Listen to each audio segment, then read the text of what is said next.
Question number 2 के अंदर examiner आपको कहता है कि इबारत एक से लिए गए मंदरजा झेल अल्फाज के हम मायनी अल्फाज लिखें। यानी कि अब यहाँ पर आपको क्या करना होता है कि आपके पास जो इबारत नंबर एक होता है ना, जो एग्जामिनर आपको देता है, आपने इबारत नंबर एक में से ये जो अल्फाज आपको लिख कर दिए हुए हैं, आपने इनके हम मायनी तलाश करने होते हैं। ठीक है ना? तो आज की क्लास के अंदर हमने अपना ये वाला ही काम करना है। और मैंने आपको ना समझाया था कि यहाँ पर अब जैसे ये दुश्वारियां हैं। अब सबसे पहले आप, अगर आपको इस लफ्ज का मतलब नहीं समझ में आ रहा, तो आप क्या करोगे, आप जाओगे अपने इबारत के अंदर, इबारत नंबर 2 के अंदर, और फिर आप अपने फर्स्ट पैराग्राफ से पढ़ना स्टार्ट करोगे। अगर आपको बुरा ना लगे तो आप अपने आप को अनम्यूट करके और ये जो पैराग्राफ है ये पढ़ सकते हो।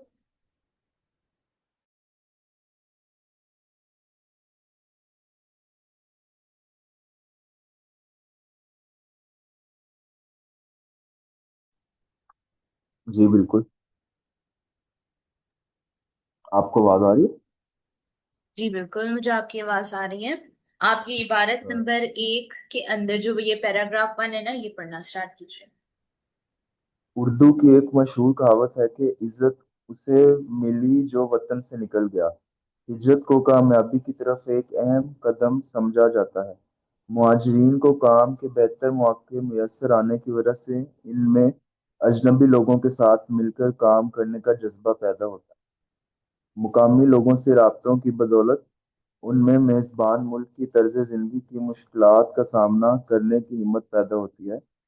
सबसे बढ़कर ये दुश्वारियां मुहाजिरीन में खुद एतमादी पैदा करती हैं।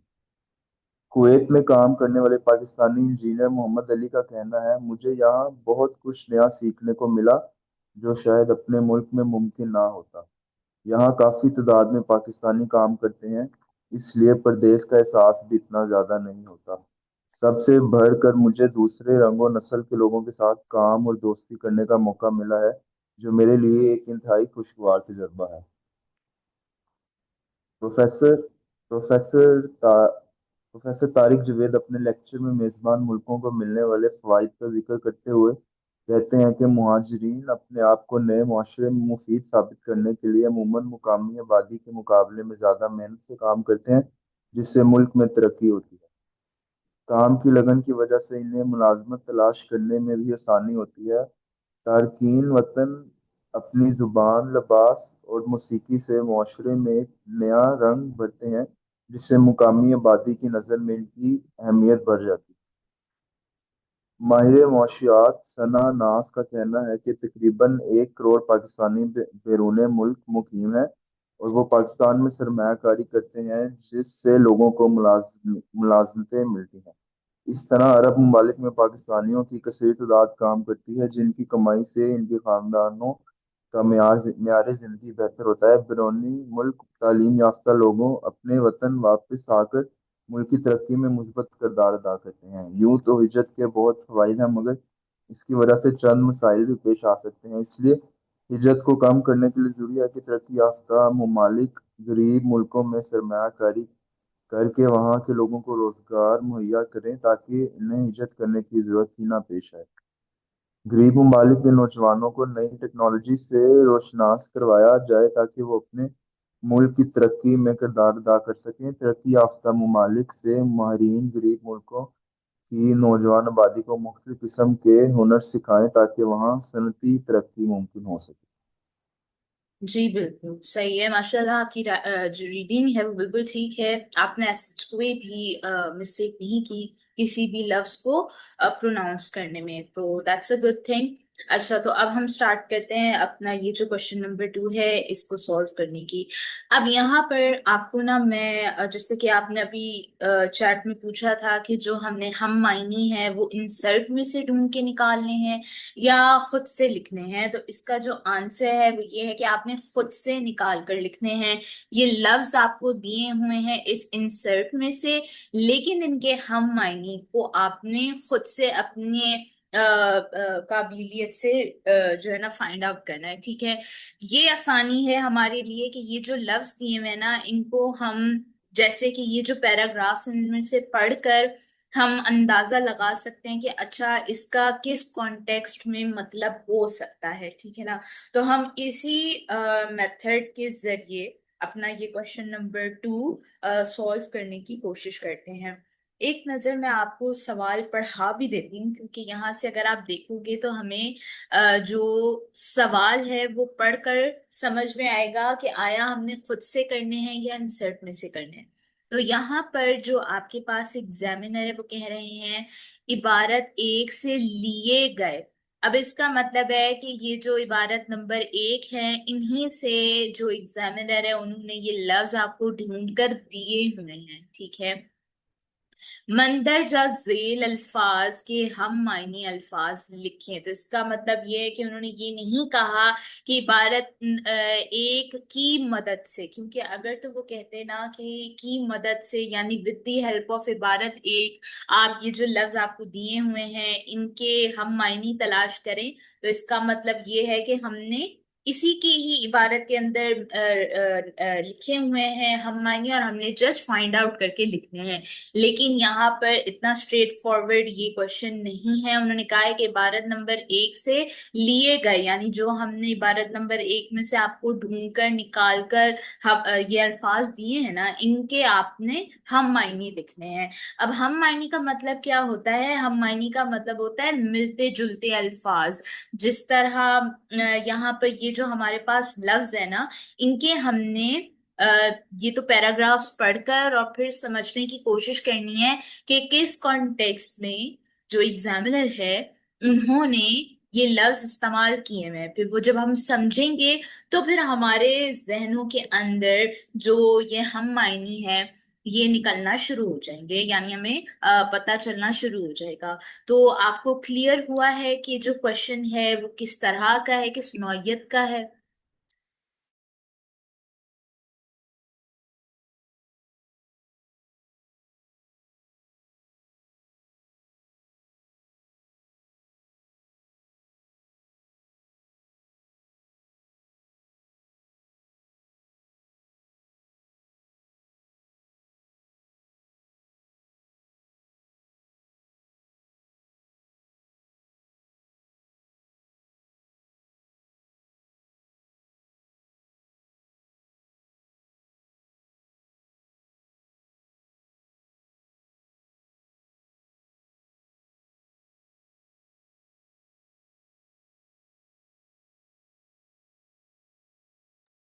ठीक है, तो अब हम स्टार्ट करते हैं अपने क्वेश्चन नंबर 2 के अंदर। ये जो पहला है, तो ये दुश्वारियां।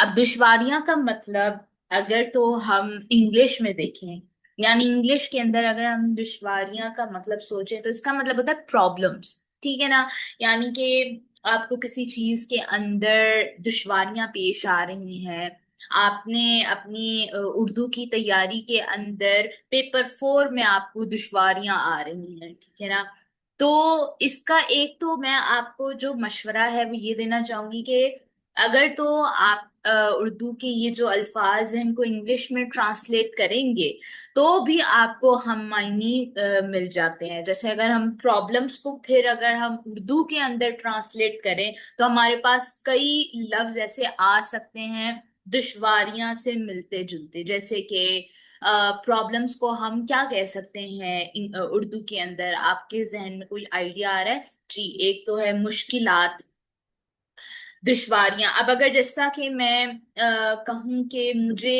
उर्दू के अंदर पेपर 4 में दुश्वारियां आ रही हैं या मुश्किलात का सामना है, इसके अलावा मैं कह सकती हूँ मिलते जुलते अल्फाज हो सकते हैं दुश्वारियां के, कि मुझे A लेवल उर्दू के पेपर 4 में मसाइल का सामना है। या आप कह सकते हो जुमलों की मदद से भी आप अपना ना ये हम मायने निकाल सकते हो। यानी कि तरीके बहुत हैं आपको फाइंड आउट करने के लिए। एक तो आप इंग्लिश में ट्रांसलेट करो लफ्ज को, या आप अगर चाहो तो आप अपने इन अल्फाज के ऊपर जुमले बनाओ, और फिर उन जुमलों को अगर आप दूसरे इन जैसे मिलते जुलते अल्फाज में बनाओगे तो आपके पास बहुत ज्यादा जो हम मायने हैं वो निकल आएंगे। तो आपने जो मुश्किलात बोला वो बिल्कुल ठीक है, मुश्किलात हो सकता है। और इसके साथ साथ इसका एक और हो सकता है मसाइल, ठीक है, रुकावट भी हो सकता है। यानी कि हमने इन तीनों लफ्जों को जुमलों में अगर डाल के देखा है तो हमारा दुश्वारियां मिलता जुलता ही इनसे लफ्ज है, ठीक है ना। तो ये बहुत ही ज्यादा आसान तरीका है। Can be write there clear meaning और सिनोनिम वर्ड। आपने मिलता जुलता, जिसको हम उर्दू के अंदर सिनोनिम्स बोलते हैं ना, आपने वही लिखने हैं, मीनिंग्स नहीं लिखने। जस्ट आपने इनके मिलते जुलते हम मायने अल्फाज लिखने हैं, सही है ना। तो आपने बिल्कुल ठीक कहा, मुश्किलात है इसका करेक्ट, ठीक है। अब पास पेपर के अंदर जो हमारे पास मार्किंग स्कीम आती है उसके अंदर मसाइल भी हैं, रुकावटें भी हैं। ये तीन अल्फाज और मुश्किलात भी मेंशन है। तो तीनों में से कोई सा भी एक बच्चा लिखेगा तो उसको 1 मार्क मिल जाएगा, सही है। इसी तरह अब हमने अपना 2B स्टार्ट करना है। 2B है हमारे पास परदेश। अब परदेश को अगर हम इंग्लिश के अंदर देखें तो इंग्लिश में परदेश का मतलब होता है कोई ऐसा इंसान जो कि अपने मुल्क से दूसरे मुल्क जाता है, तो वो मुल्क उसके लिए परदेश हो जाता है। जैसे कि इंशाल्लाह अगर कल को आप यूके जाते हो तो पाकिस्तान आपके लिए मतलब आपका होम कंट्री है, और जो यूके है वो आपका परदेश हो जाएगा। यानी अपने आप देश से दूर हो, अपने मुल्क से दूर हो, यानी एक फॉरेन कंट्री है, ठीक है ना आपके लिए। तो अब परदेश का समंदर पार भी हो सकता है, हो तो सकता है बिल्कुल। लेकिन जैसा कि अभी मैंने आपको बताया, समंदर पार देखें, मैं आपको बताऊं ये जो है ना, ये हम यूज करते हैं मुहावरात के कॉन्टेक्स्ट के अंदर, ठीक है ना। समंदर पार एसच मतलब इसके लिए एक सॉलिड हम मायने अल्फाज नहीं है। अब जैसा कि मैंने आपको बताया कि जो आपके पास ये परदेश है, परदेश को हम कह सकते हैं कि भाई आप अपने मुल्क से दूर किसी और मुल्क में रिहाइश पजीर हो, या किसी और मुल्क में तालीम हासिल करने के लिए गए हो। आपने उर्दू के अंदर एक लफ्ज सुना होगा, बैरूने मुल्क।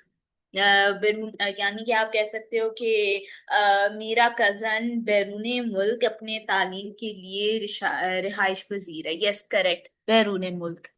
बैरूने मुल्क हो सकता है इसका। इसके साथ साथ इसका हम मायनी दूसरे मुल्क भी हो सकता है, ठीक है ना, या दूसरा मुल्क। इसके साथ साथ गैर मुल्क भी हो सकता है, क्योंकि परदेश का अगर हम लिटरल मीनिंग देखें ना तो परदेश का मतलब होता है वो मुल्क जहाँ पे आप किसी को जानते नहीं हो, वो मुल्क जो कि आपके लिए बिल्कुल न्यू होता है। तो अगर किसी इंसान के लिए कोई जगह बिल्कुल नई होती है तो वो अननोन होता है उस चीज से, तो उसको हम गैर मुल्क भी बोल सकते हैं, ठीक है ना। लेकिन जैसा कि आपने बैरूने मुल्क बोला तो ये बिल्कुल ठीक था। जी बिल्कुल सही है आपका, बैरूनी मुल्क अगर आपने बताया है तो ये भी सही है। अब हमारे पास 2C आ जाता है, फवाइद। फवाइद का मतलब आप मुझे बता सकते हो इंग्लिश में क्या होगा?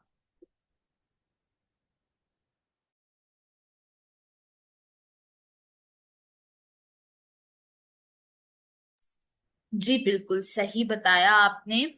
फवाइद का जो उर्दू सॉरी इंग्लिश के अंदर मतलब है वो है बेनिफिट्स, एडवांटेजेस, ठीक है ना। तो अब आप मुझे थोड़ा सा बता सकते हो कि अगर हम बेनिफिट्स को क्योंकि हमारे पास यहाँ पर बेनिफिट के आगे एस लगा हुआ है, तो इसको हम उर्दू में और क्या कह सकते हैं? नहीं, मुनाफा होता है, मुनाफा का मतलब होता है प्रॉफिट, ठीक है ना। प्रॉफिट का मतलब यहाँ पे जो आपने मुनाफा बताया उसका मतलब होता है प्रॉफिट। बेनिफिट्स यानी कि आपको किसी चीज से बेनिफिट मिल रहा है, या आप कैसे मतलब हम एक जुमला बना लेते हैं कि ज्यादा पास्ट पेपर करने से मुझे मुश्किल मश्क करने में आसानी पैदा हुई, या मुझे फायदा मिला पास्ट पेपर करने से। तो फायदा, क्योंकि यहाँ पर हमारे पास, नहीं, अच्छाइयाँ नहीं होगा, बेनिफिट्स आपने सही बताया था, लेकिन यहाँ पर बेनिफिट्स को अगर हम उर्दू में ट्रांसलेट करें तो इसका क्या मतलब हो सकता है। अब अगर यहाँ पर आपको मुश्किल आ रही है ना, तो आप एक काम कर सकते हो, आप अपनी इबारत में जाओगे और अपनी इबारत में जहां पर आपके पास मुफीद लिखा हुआ है ना, सॉरी, फवायद लिखा हुआ है, तो फवायद का आप देखोगे मतलब। अब जैसे यहाँ पर हमारे पास पैराग्राफ नंबर 3 में प्रोफेसर तारिक जावेद अपने लेक्चर में मेजबान मुल्कों को मिलने वाले फवायद का जिक्र करते हुए कहते हैं कि महाजरीन अपने आप को नए माशरे में मुफीद साबित करने के लिए अमूमन मुकामी आबादी के मुकाबले में ज्यादा मेहनत से काम करते हैं, जिससे मुल्क में तरक्की होती है। अब आप इसको एक दो मर्तबा पढ़ो, फिर आपको थोड़ा सा उम्मीद है कि समझ में आ जाए लफ्ज का मतलब।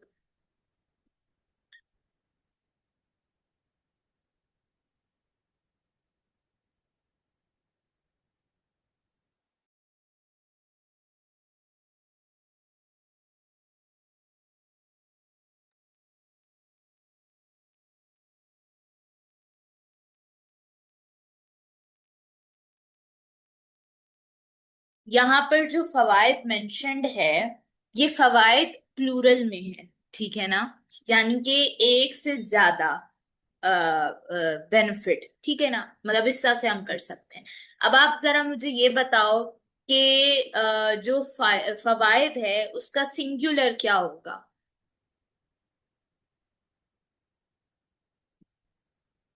सहूलियात का मतलब होता है आपके पास आसानियां, सहूलियात इसका मतलब नहीं है। सहूलियात तो होता है ना कि आपको मतलब कि कोई ना कोई सर्विसेज, सहूलियात प्रोवाइड की जा रही हैं। जो यहाँ पर फवायद मेंशन है, फवायद का आपको सिंगुलर क्या मिलेगा, बिल्कुल फायदे। फायदे, वैसे तो जो हमारे पास फवायद है, फवायद का सिंगुलर होता है फायदा, और फायदा को अगर हम प्लूरल में देखें तो फायदे भी कहलाते हैं, एक से ज्यादा फायदा, तो इसको हम फायदे कहते हैं। तो आपका जो सही आंसर वो अब आपने निकाला है फायदे, ठीक है ना, क्योंकि यहाँ पर अगर आप गौर से देखो तो फवायद का जिक्र है। फवायद का मतलब होता है एक से ज्यादा फायदा, यानी ज्यादा तादाद में फायदा। तो जाहिर सी बात है, आप यहाँ पर फायदा नहीं लिखोगे, आप यहाँ पर फायदे लिखोगे, क्योंकि एक से ज्यादा फायदा की बात हो रही है। अब आपको समझ में आया। आपने आंसर सही बताया, फायदे हैं सही आंसर। ओके। अब हमारे पास है 2D, मुलाजमत। मुलाजमत का मतलब होता है इंग्लिश के अंदर एम्प्लॉयमेंट, ठीक है ना, कॉर्पोरेट स्लेवरी कह लो आप। अब आप मुझे मुलाजमत का कोई मिलता जुलता मायने आपके जहन में आ रहा है उर्दू के अंदर।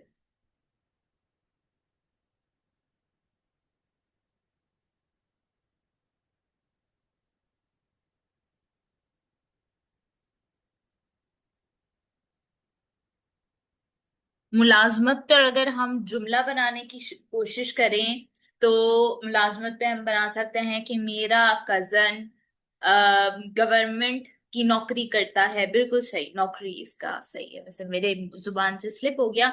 नौकरी आपने सही बताया है। आपका मुलाजमत का जो सही हम मायने है वो है नौकरी। नौकरी भी हो सकता है, रोजगार भी हो सकता है, मजदूरी भी हो सकता है, ठीक है। अच्छा जी, अब हमारे पास लास्ट है तालीम याफ्ता। 2E है तालीम याफ्ता। तालीम याफ्ता का मतलब होता है एजुकेटेड, इंग्लिश में, सही है। तालीम याफ्ता से आपके जहन में कोई आ रहा है हम मायने।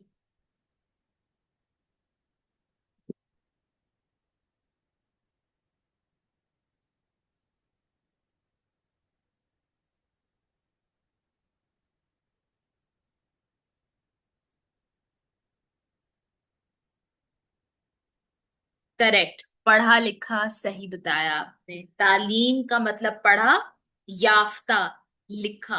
करेक्ट, बिल्कुल सही बताया आपने। ठीक है, तो इस तरह से आपने हम मायने अपने ढूंढने होते हैं।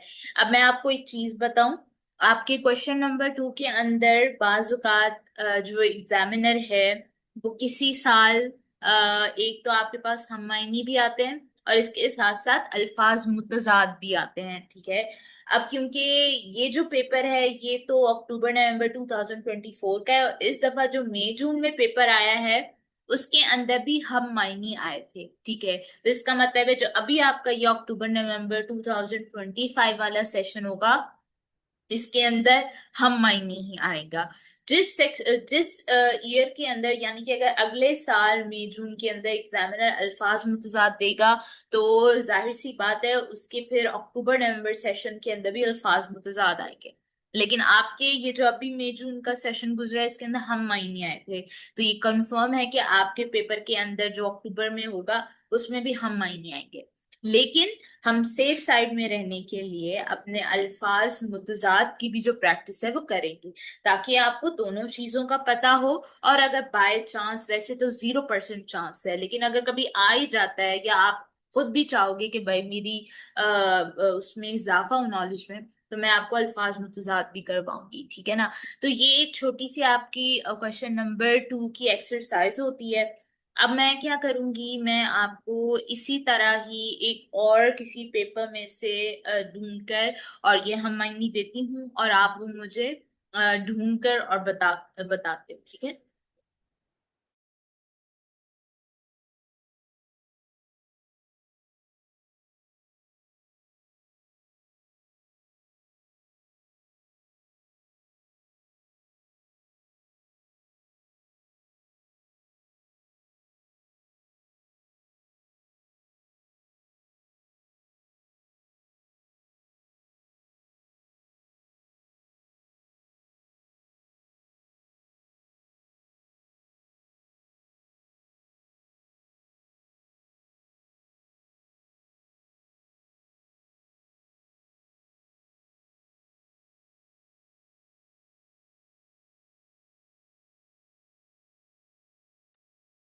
ये आपको मैंने स्क्रीन पर आपके लिए ये दूसरे पेपर में से जो हम मायने वो निकाल कर दे दिए।